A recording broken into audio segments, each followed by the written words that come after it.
Welcome, everyone. My name is Paul Schmidt. I'm the Customer Success Manager here at Whitria. And joining me is Sonia Bardonian, who will be our product specialist and taking you on this journey through what's new in Sapio 365. We're pretty excited about some new things to share with you. Again, welcome to everybody. Thank you for our valued customers for joining us and some of our people using the trial right now. We want to take you on a tour of what Sapio 365 has to offer. So, our agenda for today, we're going to take a look at the main items that compose what's new in Sapio 365. We've got the dashboard, jobs and views, quick grid view, business reports, and a couple other things. If time permits, we will try to cover those areas. At any time, if you do have questions, feel free to put them in the chat window. We may answer during the session. Also, if we'll have time at the end. For those of you who want to stick around and ask any more detailed questions, we'll be happy to help you. We're going to start with the most visible, exciting change of Sapio 365, which is our dashboard. It's what you may have noticed the first time you upgraded. And the dashboard is going to have a new feature called counts and pre-filters. Some metrics we've added. Sony will talk about the user session, how we've kind of changed a little bit of how you get what we call backstage to Sapio 365, and a new addition called personal sites. So Sonia, I'm going to turn that over to you. Okay, thank you, Paul. Okay, let me share my screen.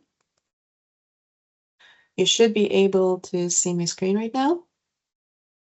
Yep. Perfect. Okay. So hi, everyone. Well, I guess some of you may already have seen this, and others should update in order to see the screen.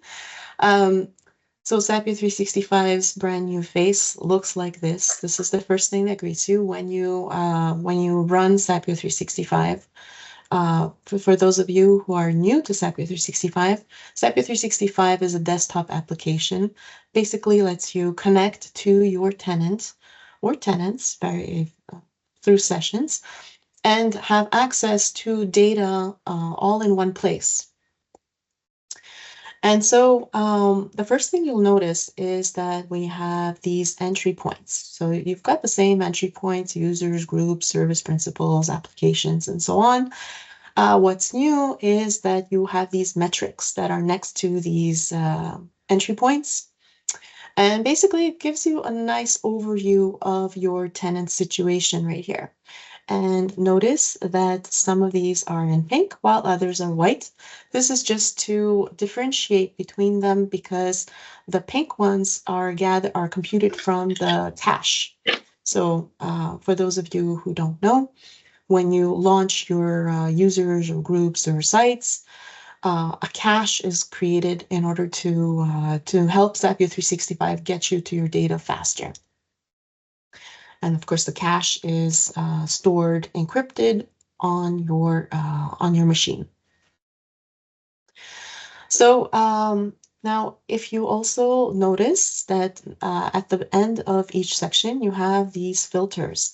So these filters allow you to basically create some, specific queries that will give you much more limited results. And we had these already for users and groups, but you'll see that we've got some for sites, we've got some for applications and service principals as well. One of the new entry points that we've added are personal sites. So what are personal sites? Well, they're the OneDrive, the SharePoint sites that are dedicated to OneDrive, basically. So what's interesting about this is that it not only gathers your users' OneDrive sites, but it also looks at the OneDrive sites of users who are no longer in your company. So it's a very nice entryway to get your orphan sites and to manage their content and everything. If you look to the left, on the left side, you have your session information. So right now I'm connected to this domain, this tenant, and I've elevated my session. If you haven't elevated your session, you will be able to do so with an option here. It's going to tell you to elevate, or you can manage it. An elevated session basically allows you to have access to content of mailboxes and SharePoint sites that you normally would not have access to, even though you're a global admin. And of course, when you elevate a privilege, when you elevate a session, you will need to give your admin consent to the application that does the job for you.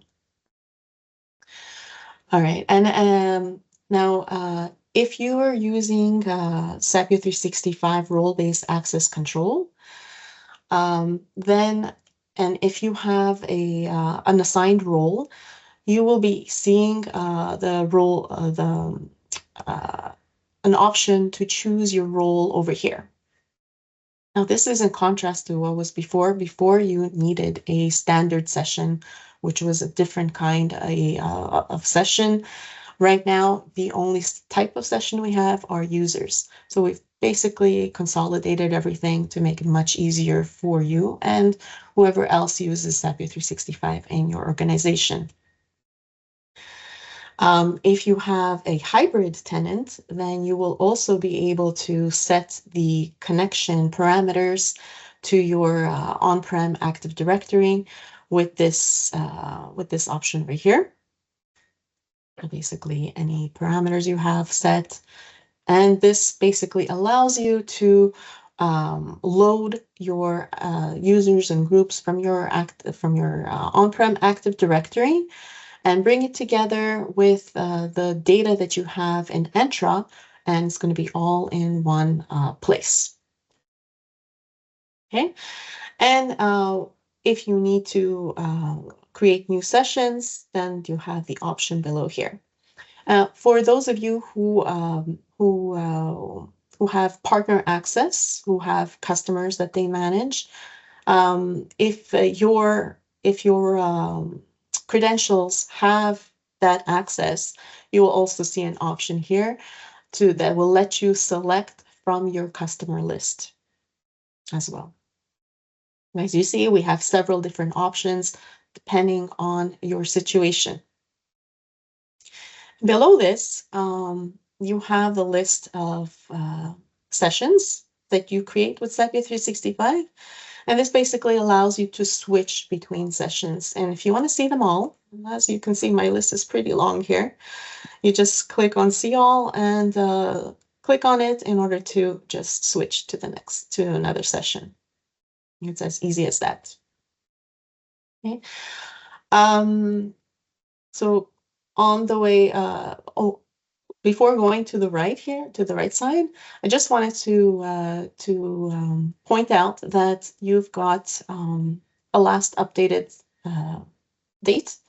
This indicates how the freshness of your information. Now, if let's say this was yesterday, or because you left sapio365 running, you didn't close it, you can always click the refresh button, and these metrics are going to be recomputed, so that you know the situation.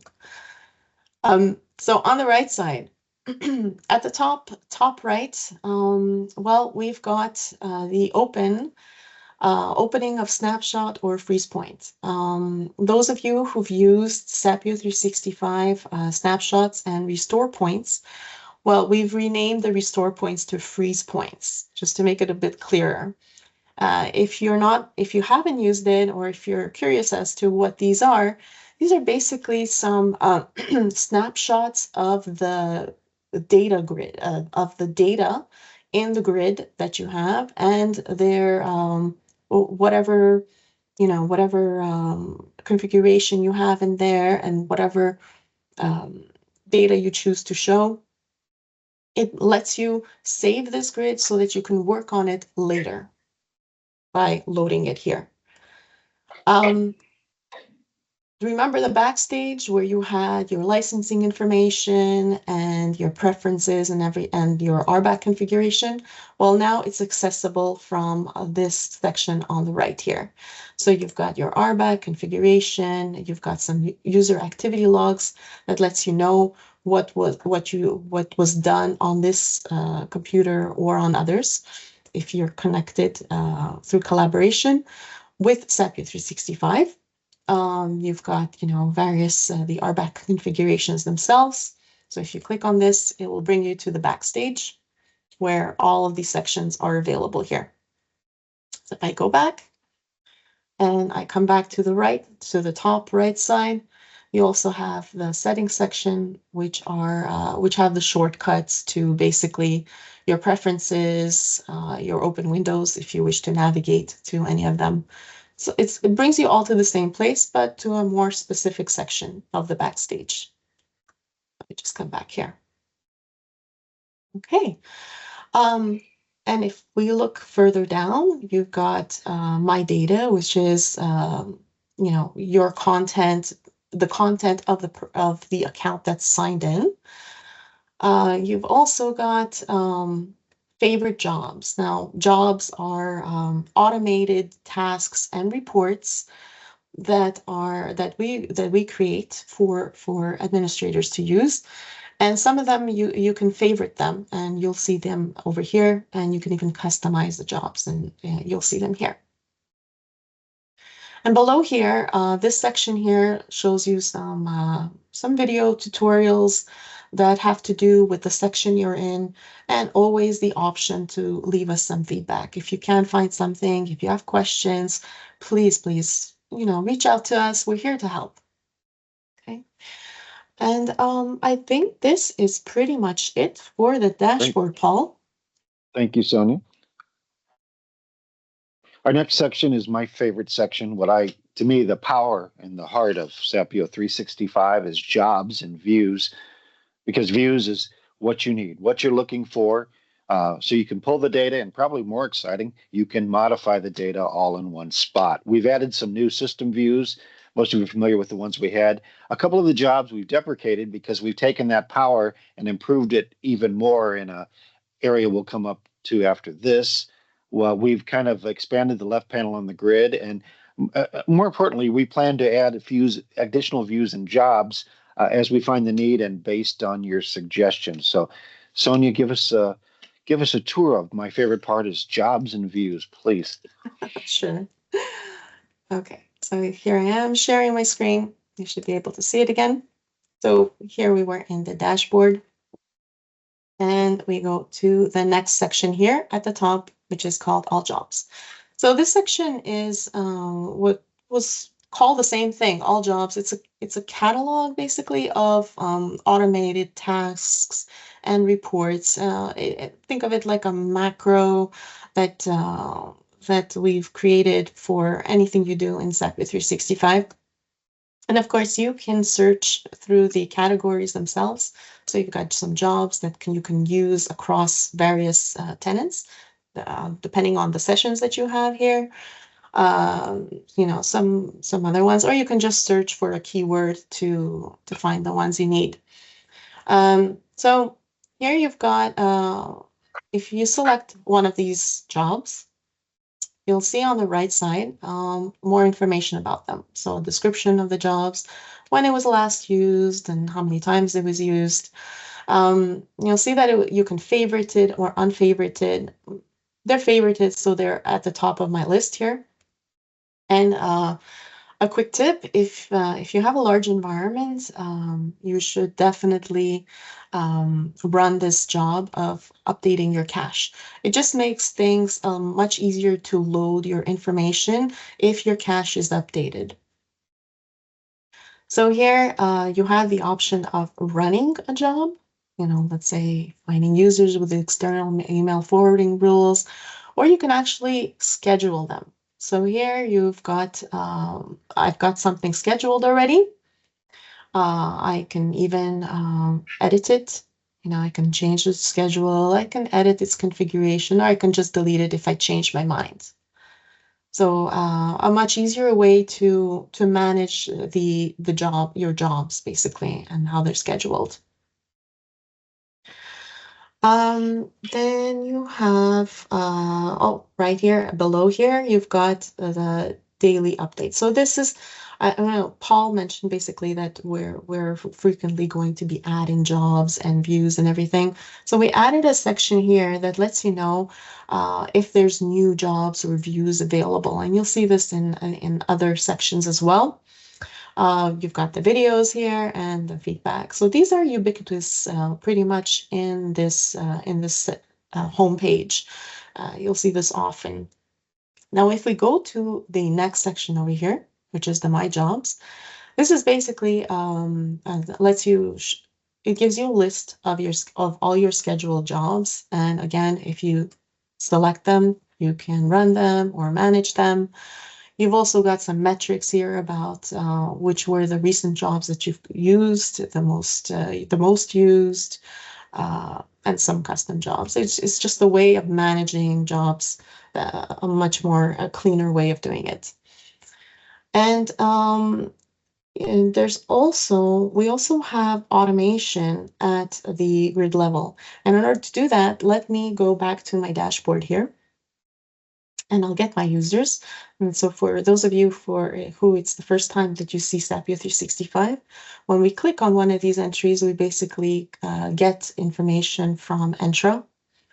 And what you see is you've got all your accounts and their properties along here, and you can add or remove as many properties as you want. So the idea is, instead of going around in the Entra admin portals, everything here is all in one place. So MFA info, mailbox info, and if I want to add something, I could just look it up. Let's see here. Yeah, mailbox info. So I'll just add something here. What type of mailbox is it? And it just adds it to the grid. And if I want to clean it up, I remove it. Right. So here, what's changed here for users of sapio365? You'll notice that this section over here on the left, you've got your jobs that were there before. It's just in a new layout, a much more cleaner layout. And you've got, if you select a job, for example, if I want to offboard to these people, then what does offboarding really mean? If I click on it, then it's going to give you more information about this job, and will allow you to run it, or if you favorite it, it's just going to be at the top of your list. It's an easier way of managing your favorite automations, basically. So if I go back to the jobs here, there's a section here which is views, the other section. So what are views? Views are basically the configuration of your data here. So here I've got my default view, which basically says just these columns and everything here sorted by the user display name. Now we've created some system views for you. We've added new ones, and of course you can create your own. So what does that mean? So let's say if I apply a view, for example, here you go, shared mailboxes. I want to see my shared mailboxes. So it's just going to apply a configuration that includes a filter on the mailbox type. Okay. So, excuse me a minute. I Yep. have a question here. What are the icons under the views on the right? Okay. So you mean over here? On the left, These I views? guess is what they mean. On the left, yeah. So these icons let you know if they're system views. So this sapio365 icon tells you it's a system view. Or you have these custom views. So what are custom views is those views that you save yourself. So for example, this view here that I've if I change anything here, I can save it myself. So let's say I want shared mailboxes that I want a list of shared mailboxes, but that are allowed because they shouldn't be allowed, right? So if you have a tenant, an environment which changes a lot, then you create some kind of situation that lets you check up on specific status. So here I can add a filter on the sign-in status. I'll remove the blocked. I'll remove the blocked on only see show allowed. So this is a new view. And in order to save this view, I can just save it here. And I'll say blocked shared mailbox. Oh, sorry, allowed shared mailbox. So once you save it, it becomes a custom view and it gets added to the list over here. So the next time you use sapio365, you'll be starting with your default. And then you can just find yours. In fact, if most of the time, if you're going to create your own, then you might as well favorite them so that they're going to be at the top of your list over here. And then you just apply them and it will apply the configuration that you set here. Okay. So this is pretty much it for the views. Great. Thank you for that. Let's take a look at, I mean, speaking of views, let's move over to, I would say, a powerful way to make your views, and we call that the quick grid view. And I like what the description says here, an automated shortcut to your favorite data views. That's the idea, is that this is automated. You don't have to reinvent the wheel. Not only have we thought of some things for you, once you get something that pulls the information you need, we make it very easy for you to repeat your efforts. So, Sonia, please, let's take a look at the quick grid view. Yep. All right, so let's share my screen. All right, back to the dashboard, to the beginning. And now we've got this section over here, which is the quick grid view. So the quick grid view is like a natural progression to what I was showing you about the views of your data, the custom views that you create and everything. You've already done this. You've already done the work. So here's an easier way of just getting there. Remember, we created that view in users. So what this allows you to do is you select the main entry point, which is users in this case.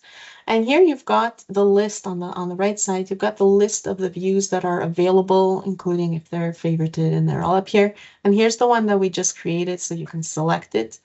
And when you run it, when you create the grid view, you can get there much faster instead of going through the dashboard, opening your users, applying the view. It's a shortcut, basically. A shortcut to another shortcut. What can we do? We love shortcuts. So, but even more though, I don't know if you noticed, but when we were in users, we have the option of getting the content, the OneDrive files, the mailbox information, the groups that users are part of, in order to manage all those things. So here you can actually do this from the grid view, especially if you've created some views or if you're aware of them. So here let's say I have my users section here, and I'm just going to apply a view that limits the amount just for demonstration purposes. So I only want to know the Adele and Alex accounts, right? So the next one, I want to sub modules because I want to access the OneDrive files of my users. So I'm going to pick my OneDrive files. And within the OneDrive files submodule, as we call it, you'll have other views that are available. So some, anonymously shared files, files that were created in the last 7 days. I'm just going to pick the shared files. Example, files that are shared. And if I look up, it's going to be only affecting Adele and Alex accounts because that's the view that I chose. So just to give you an indication, to just show you this, I'm going to create it here. And of course, the volume dictates the process speed. And with these two, they don't have any. As you can see, they were the first module filtered out only these two accounts. And now we're going to retrieve the OneDrive content from these two. Okay, so now you have your end result. You've got Adele and you've got Alex. You've got a hierarchical representation of what they have in their OneDrive. And not only that, but because of the view that we chose, which are the shared files, they have all the files that they have been filtered by this column here, which is the shared. Okay. Now this may be a bit messy, so I'm thinking, oh, maybe I want to change this view. This is not what I want. Um, I want to make my own. So what I'm going to do is all the way on the left side here, I'm going to flatten this view because I don't want to see the hierarchy, remove all the folder paths and everything. So here, there's a much cleaner representation of my shared files. And I want to go further. Maybe I want to see only my MP4 files that have been shared. So what I'll do is I'll right click on the header and I'll just click on the values and I'll only select the MP4s. So here I've got my MP4s. Okay. And besides that, I want to know how they're shared and with who. So I'm going to select all these and I'm going to load their permissions and show this new columns here and scroll to the right. So now I can see how these files have been shared and with who. In fact, there is a new property here that basically tells you the emails of the people that you shared to. Why is this important? Because you can see if they've been shared externally or internally, right? And so if you look here, you've got these indicators here. And what I'll do is I'm going to explode these cells because they're multi-valuable, because I want to see only the externally shared files.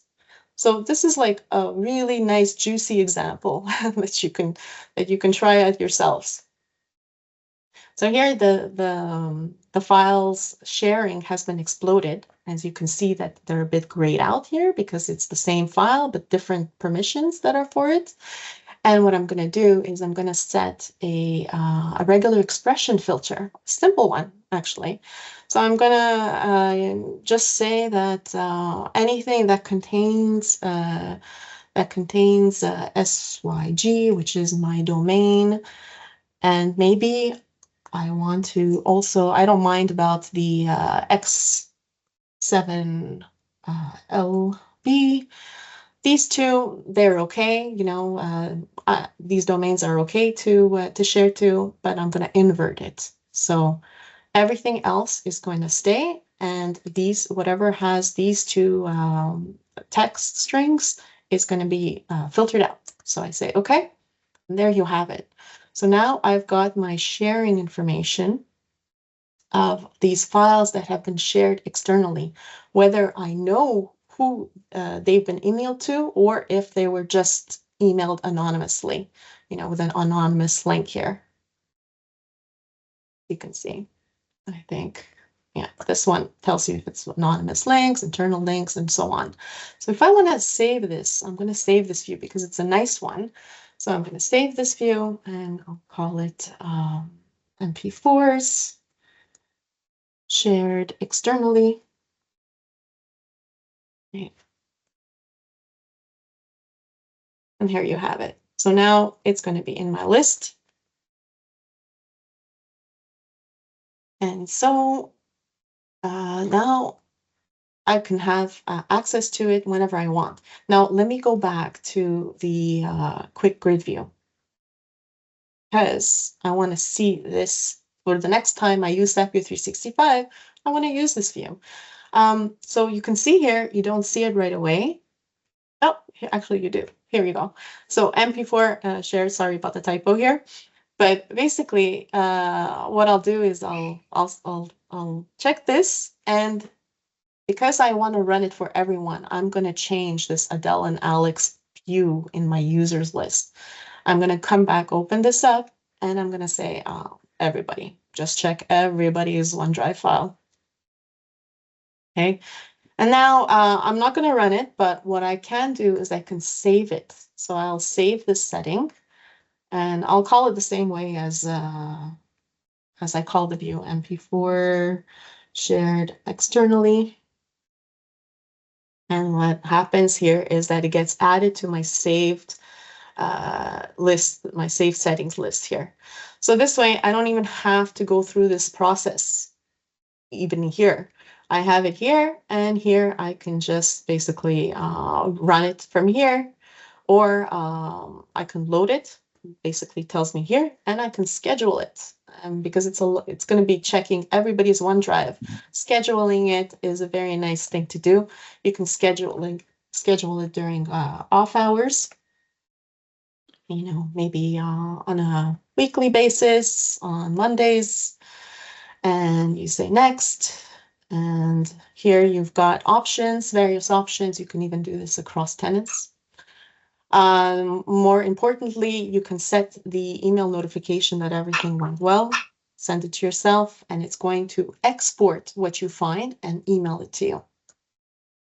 Sonia, in the interest Yeah. of time, can you show us the similar concepts over under usage reports? Absolutely. Okay. So when you've got it scheduled, you have it here. So let me end that with that here. And usage reports, basically the same thing. So here in this section of usage reports, these are, if you haven't used usage reports in sapio365, this is the same data that you have in Entra, the same usage reports that you have in Entra ID, except that in sapio365, well, you can combine them. You can say I'm on OneDrive usage, Teams usage. By the way, and these two are new, Copilot usage and the Teams team activity. These are new reports that are available. So you can combine them together. And not only that, but you can also add extra information. So for example, if your analysis requires, I want to section it off by department, just add this. This is all like fields you can add from the cache, basically. And then you even can apply a view. So in our case, we've have like some views here created. So let's say if I say OneDrive usage here, if I want to get a list of OneDrive usage, but where only 10% is only available. Okay, so now I create the report, or I could schedule it. Again, it's the same options as you have for quick read view, because it's the same type of data. It's just that this is usage reports, and that is more like raw data that we've consolidated all together. How are we doing for time, Paul? I think let's go to our last new piece of the puzzle, which is the business reports, and then we'll have a time for a question or two. Perfect. And again, if you have questions while this is going on, feel free to put them in the chat window. Perfect. So since we're here, these are the business reports. The last section is the business reports. And Paul, tell us about the business reports. Introduce them. I refuse to show you the slide right now. So just the time, I'm going to tell you, business reports are just what they say. The most important thing about a business report, it lets you grab all those metrics we gave you at the front of the dashboard and consolidate them. And then you can either run a regular report, we let you save everything. You can make a PDF. This is a quick way for you to let management know of those key metrics that are available to you. And we've pre-made a lot of popular topics for you. And Sonia, pick one of those if you would, and let us see what it looks like. Yeah, I'm going to pick the security one. I think this is one that most admins appreciate. So once you click on a report, you'll have more information about them here on the right side. And you can, favorite them to bring them to the top of the list. If you open it up and run it, basically you get, management friendly reports, basically. What's interesting here is for yourself, while you're in sapio365, these are clickable. So if I click on synced users, it's going to go to the grid to the list of synced users here. Okay? And from here, you can print it to a PDF, or you can save a snapshot. And if you save a snapshot, basically it's going to be like a moment in time kind of thing. It's not going to be actionable. So for example, here I've saved one here, January security report. So it's pretty much looks exactly the same. However, there's no, it's not clickable. But it still allows you to have like a historical archive of your reports here. And you can print it to PDF, of course. Now, of course, you can schedule it. Basically, this will email it to to a series of emails, to your manager or whatever. And you can also customize it. So if I want to just add a bit of branding to it, it's very possible. So I can say here,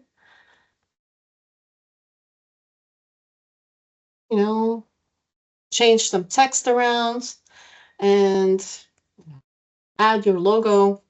In this case, I'll just add my face. So now I've got my own security report. It's over here. And, why not favorite it as well? So I can run it as well. And it's going to,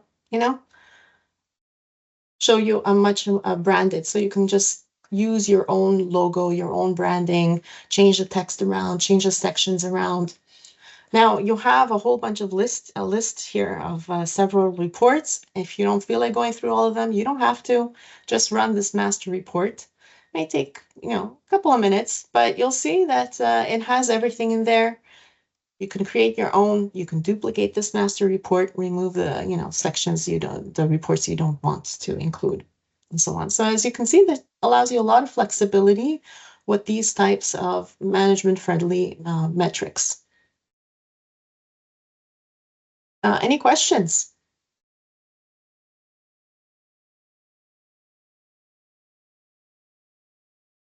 There was one about the date of the report, and I agree. So this is something, when I saw you sharing it, I say, it should be obvious when this has been saved, and we are not showing it by default. We're going to change that right away. Oh, excellent. Yeah, that's a good point. Great. But the date is here. Right? If you launch a report, you will have the date. I don't know if you launch one of the reports, you will see. Yeah, I have one here. The date, you should have the date at the very bottom of it. Yes, you do. It's there, It's right here at the bottom. We have another comment. This is not today. This is definitely not today. No, because this was created yesterday. It's a snapshot. Sorry, it's a snapshot of a report that I saved. So it makes sense. We have another comment at the bottom, Eric, about I ran the last logon date for you and is not providing the correct date. So I don't know. So now you want to answer? I'm sorry, what was the question? It's about the login date not being up to date in the view. It says I ran the last logon date view and it's not providing the correct date. Okay. The login date is something that we don't get on the refresh. It's something that requires that we load the data. So you have to ask to load the information to get it correct. When it gets a refresh, it says, "Hey, I need to refresh. Do you want to refresh?" It will ask you, "Do you want to also refresh the loaded data, the loaded information, the additional information?" And then you will have to say yes, because this information needs a load of the additional information, unfortunately. Okay, so we're talking about this property over here, the last signed in on? Yeah. So Sonia, I think this kind of goes back to your idea, which I agree with, that we have that job called, refresh the cache. Exactly. And it's great to have that running in the background so you don't have to remember to do this. Of course, every time you start sapio365, we also catch that and we'll say to you, "Hey, did you want to update?" But I like the job that's made just for that purpose. It's a great idea. It's another great example of to make sure you have the freshest information when you need it. Excellent. Thanks for that comment and question. Does anybody else have anything they'd like to ask?